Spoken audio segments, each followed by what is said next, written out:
Hey everybody, so I am going to shoot. I have to record my podcast this upcoming Monday. Ooh.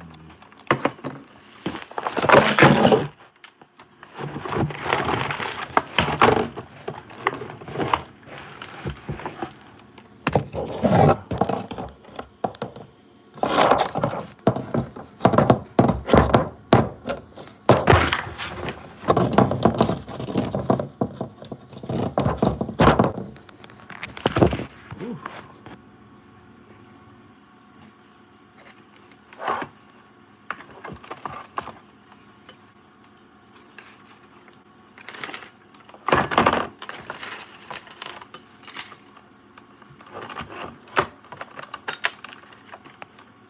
Okay.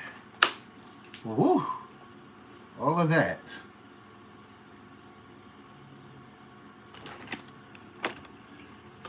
Oh, I love my oils.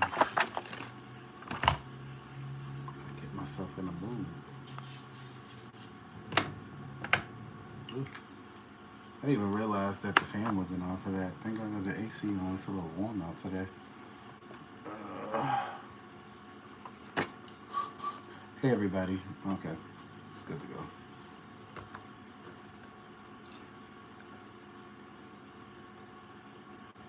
Look at them. Look at them that stepped it up. Okay. I see you. I see you. Okay, I see what's going on. All right. So, everybody, I'm going to be recording my podcast today. So, I am about to just sit here and go live and do my podcast that comes out on Monday. My podcast is No Love Lost 2.0. It is available to be streamed on Apple, Spotify, iHeartRadio, and Amazon Music, as well as YouTube. So, here we go. Just making sure the sound is good. Hey everybody, it's Sophia from No Love Lost 2.0, and today I just wanted to sit up here and have a conversation with you guys and sit up here and talk about some things that has been going on in my week lately. So recently I had a friend give me a call about asking me about what they should do when a friend of theirs is a narcissist and wants control. I say just get rid of the person. Why do you sit up here and participate in things that don't feed you, right? So I repeat that a lot. I say that a lot to people, and do they take the advice or not? That's not up to me to decide. You know, you have to allow people to make the mistakes that they choose to make in life on their own. Sometimes people want to be oblivious to things because they don't really want to confront it. A lot of people do not like confrontation. A lot of people don't know how to navigate through confrontation successfully. Communication and confrontation go hand in hand. You have to be able to elevate and be able to make sure your point is crossed and examined, your T's crossed and your I's are dotted. You have to be a person that is able to communicate. If you can't communicate, you are still in your child mindset. And the reason why I say that is because you have to effectively, as an adult, be able to get your point across without becoming irate or becoming too emotional. And like recently, like I was saying, my friend called me and asked me for some advice, and I said, listen, friend, you do what you think is best because that's what you're going to do anyway. Asking people for advice is not going to change that. You're going to make that decision anyway. You could ask for maybe, hey, can I have a conversation with you about certain things because, you know, my opinion may differ and I want to get an outside source. I think people got to stop looking for validation for people to agree with them, because you'd be surprised that people won't really agree with you, but will agree with you once you already tell them what the situation is about, right? So, this friend and him used to do threesomes together with the guy's boyfriend. The guy's boyfriend ended up leaving him for another guy that they did a threesome with. Isn't that crazy? So I tell people, you should never bring people into your relationship. I think it's a dangerous game to play. And it's because at the end of the day, we're human beings. We're not going to sit up here and play like we don't have feelings, like we don't develop feelings. You can be in love and madly in love with someone. That does not mean that a human connection cannot occur. But you have to understand something. Nobody is perfect, but you have to make a conscious decision when you marry or choose to be with someone to be in a committed relationship. The person that is not in a committed relationship with you holds no responsibility for your actions. You know what I mean? Even if they do know that you're in a relationship. So I said to my friend, I said, why do you continue to get mad at this person? Why do you put emotion into feeling anger when you already know who they are and you have allowed it? You have played in your own face for so long that now you are sitting here mad about situations that you already knew you had no control over. Because if you did, you still wouldn't be in relations with this person. So they used to do threesomes or whatever. I think my friend used to, they used to do like some weird shit. Like I think the guy's boyfriend, which is my friend's friend, used to fuck the boyfriend, and then the boyfriend would fuck my friend, or my friend would fuck the boyfriend and whatever, and then the guy's boyfriend would suck my friend's dick, whatever the case may be. So now that the guy is single and he now just went back to talking and having relations with the person that broke up with him, that he was in a relationship for 6 years. So he's like, oh, what if we get back together? That dude cheated on you. Y'all both cheated on each other, granted, right? So it is what it is. Because in my relationship, there has been infidelity with me and my husband, but not when we were married. This was when we first had got together. You know, within like maybe a year and a half in, yeah, we had infidelity issues, and it took 2 years for us to take the time to navigate through that and to be the best version of ourselves and find our way back to each other. Did it take 2 years for us to find that out? Not exactly. It took 2 years of healing. It took 2 years of honesty and communication and a respect for each other to sit up here and say, you know what, I did wrong, you did wrong. And, you know, when people be like, oh, well, who cheated first, you or your partner? It don't matter.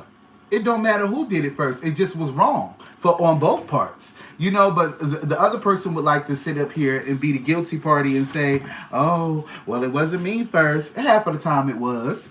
Half of the time it was. See, I don't know why people sit here and act like cheating don't happen every day. It do. So you have to ask yourself, is cheating a deal breaker for you? Is cheating a deal breaker for you? So with the situation with my friend and the person that he was doing the threesomes with, they end up breaking up because the guy ended up leaving him for another dude that he had around him. And I even said, when I met the dude, I was like, why do you have somebody around your boyfriend that you know likes them? And then he took your boyfriend, and now you're mad. But you know what? You have to take responsibility for that, because you put yourself in that situation to lose your man. You sat up there and was sitting there doing threesomes with him, who let other people fuck their partner? Like, I'm not built for that. I don't know if it's the Scorpio in me or what it is in me, but I'm not built to be sitting here letting nobody run they all up in my partner. I don't know how people do that. And that goes for females. That goes for males. How do you allow somebody to fuck your partner in front of you? Like, that's a real question, because you a strong mental motherfucker for that. Because mentally, that would have tore me up. I would have burnt the house down. Like, it would have been a whole situation. You know what I mean? So, because this something be called emotionally mature. I'm emotionally mature, but in my face, I think that's too much. That's way too much for me. You cannot be up in my face sitting here getting dicked down by somebody else. So I just want to know, is cheating a deal breaker for some people? It is a deal breaker. You know, and if you can't come back from it when you did it, you knew that already. You knew. I always say this, if you can't do it in my face, come on, you finish the rest. You shouldn't be doing it behind my back. Because whatever you can do in front of my face, you should be able to do that behind my back. Whatever you can't do behind my back, you shouldn't be doing it. So it's like the dude cheated and left him, and now he was upset about it for the last 3 years, hurt. And now you about to play yourself. The narcissist is about to get played. And I'm here for it. Not because I want people hurt, but because when do you realize that you lack emotional growth after all these years? You are still obsessed and upset with a man who cheated on and left you for a guy he was doing threesomes. Y'all was doing threesomes with the guy, and he left your ass. And now you have the nerve to sit up here and say, oh, maybe we can get back together one day. Yes, go ahead and play yourself. I love it. Play yourself. Disrespect yourself enough to know that you are not that smart. And you're not that smart. And you know, a lot of people don't realize they're not smart. And what I mean by that is people are quick to sit here and say, oh, I'm emotionally intelligent. I know how to communicate. Oh, I'm smart. I have a bachelor's. I have a master's. I have a bachelor's and master's. Having an education does not make you smart. It just means you know how to remember shit. And you know how to intake. Now, what you do with that education and how you go forward, that's different. But to sit up here and to have a conversation with a man that left you For a dude, he literally, when I met this dude, they was at the beach on Pride, right?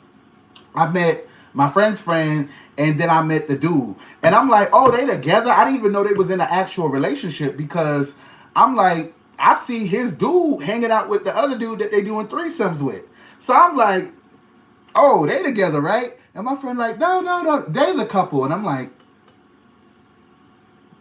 okay, they're a couple? Nah, they ain't together no more.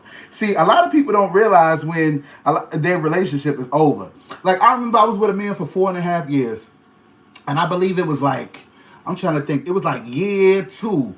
I said, oh, this ain't for life. Like, I said, oh, this ain't for life. This is just for now. And that's okay. And so it ended up going on for 4.5 years, but I knew that wasn't my person. We be knowing when people ain't our persons and we'll still sit up there and mess with them. So it's just like, why? Why do we do that? Because sometimes people have a fear of being alone when they're used to somebody. That comfortability of being with somebody, and that's what goes back to, like I said, is cheating a deal breaker? Because I know plenty of people who have been cheated on and stayed. Me, I've been cheated on and stayed. I've cheated and that person stayed. And guess what? That's life. We decided to work it out or not. Some people it worked out, some people it didn't. But do I sit up here and cry about it? No, because that's life. Am I upset in the moment? Yes. That's a natural human reaction. But you have to always remember to protect yourself from people's bullshit. So, like I said, is cheating a deal breaker? For me, it is. It definitely is. Have I went through a cheating situation in my own personal relationship before? I have. But if it happened again, there will be no more me and my husband if that was the case. You get what I'm saying? Like, I wouldn't put myself in that situation again. Like, yes, I cheated on my husband cheated, we cheated on each other. Who cheated first is regardless. But the fact is that we have been people who have made mistakes and rectified them and made conscious decisions to do better.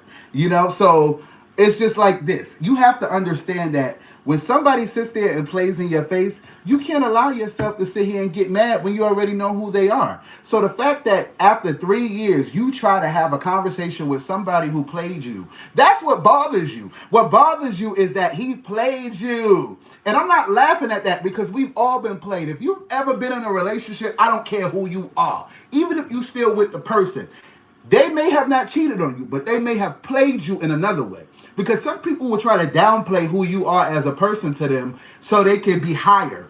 So with this situation, do I think that they're going to work out? No. Do I think that they're going to have sex? Yes. But after the emotion and the sexual act in the moment is over, you still have two immature individuals who don't really know each other that got together when they were young and did not grow together. They grew apart. And you know why? Because sometimes when you're young and you get in relationships with people, you don't know how to navigate your emotional experiences due to the fact that sometimes the way we were raised, we were not emotionally inadequate for any of this to deal with other adults.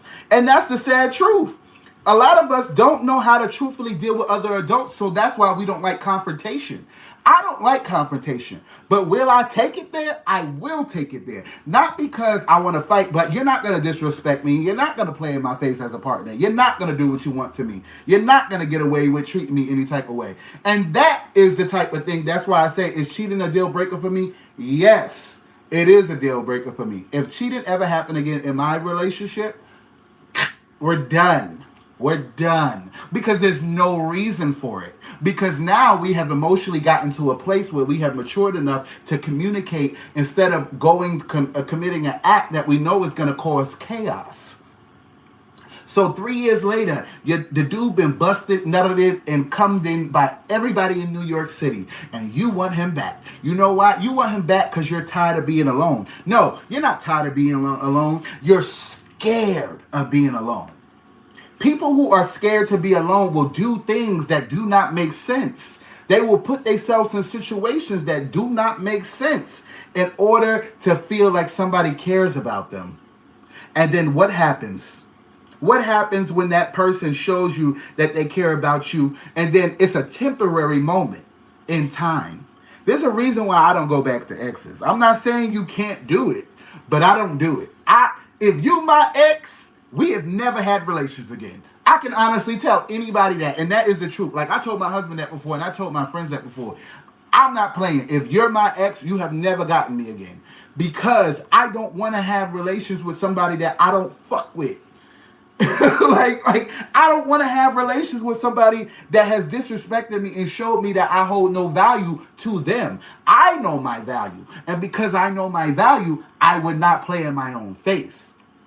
But this particular person is choosing to play in their face. So I hope that everything they think that's gonna happen happens. And then wait for that shit to blow up. That's what's gonna happen. That shit gonna blow up. You know why? Because you gonna sit up here and play yourself and thinking that, oh, I got my relationship back. I'm so excited. And you're gonna start acting different towards my friend. You're gonna start treating my friend different because you're gonna think you got your relationship back.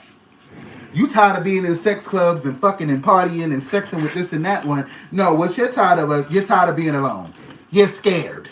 You're scared because you're not emotionally ready or available to be in something that is serious. And that's okay because a lot of adult men and a lot of adult women are children that have just grown physically, have grown with age, have grown with time, but have not grown mentally enough to realize when something that is not for them, that will things come back to us, not because they say, oh, sometimes you gotta let things go and let it come back to you. That is true, but sometimes it's coming back just to play in your face.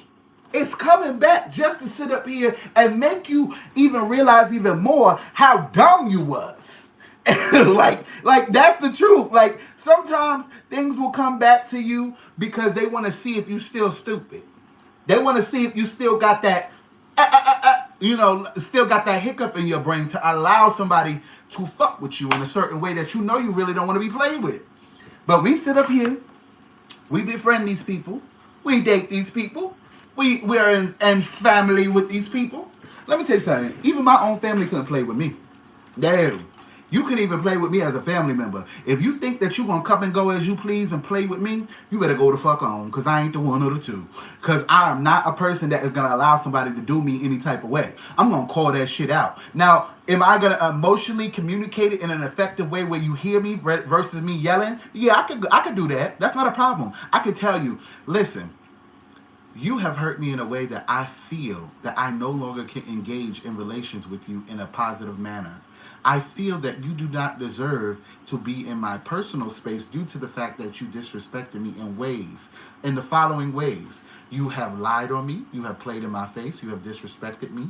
You have mistook my trust for a game.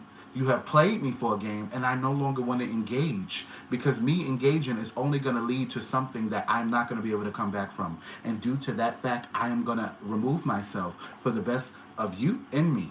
Because if I don't, it's going to get worse. Thank you. I appreciate you and I love you and I hope you have a wonderful life. But I no longer choose to engage.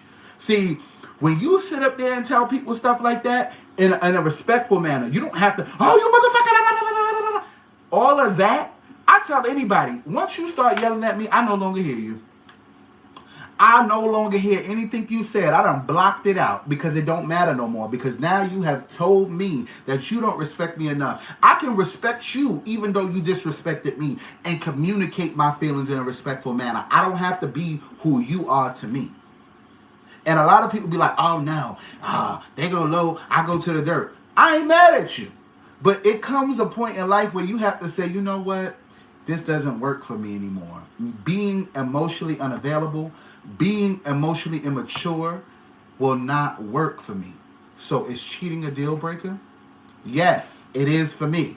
It is. I couldn't do that again. Been through it, took me to the ringer of hell, but I couldn't do it again. But for some people, it's not a deal breaker. I know a woman who has 9 kids, and her husband been cheating on her since before the kids was born. And the oldest is like 17. And she said it. Cheating's not a deal breaker for her. And that's what works for her relationship. But I think cheating will only be a deal breaker for people once they have a disease that they no longer can get rid of. See, a lot of people will stay with people that cheat on them and realize, oh, well, I didn't catch nothing, so it's fine. Wait till you get that monster or you get something you can't get rid of. Then you want to sit up here and realize that you have worth. You will have to realize that having a child with somebody does not mean that you're supposed to be with them. Having a child with somebody does not mean that that's the person you're supposed to stay with just because, listen, anybody can make a baby. Any man and woman that lay down together can make a baby. That don't mean he love you. That don't mean she love you. A lot of females and men will cheat on you and smile on your face and have you paying their bills. Trust me. I know. I've been that person, and I've been that person that cheated on somebody and still acting like nothing was wrong. And I've been cheated on, and the person acting like nothing was wrong. That's life. Is cheating a deal breaker? That's the question for some. And some people have to realize that sometimes you can come back from it, and sometimes you can't. But if you're always going to be invested in what they did, there's no point in trying. Y'all make sure y'all stream my podcast on Apple, Spotify, Amazon, iHeartRadio, and make sure you stream on YouTube as well. And continue to show that love to No Love Lost 2.0. You can follow me on TikTok at No Love Lost 2.0, as well as Instagram as No Love Lost, No Love Lost Pod 24. You can catch me on Instagram. You can catch me on TikTok as well as YouTube Live on a regular basis. I appreciate all the love I continue to get on this podcast. Keep showing that love. And don't forget, one love. That was a good episode. I'm excited. I'm excited.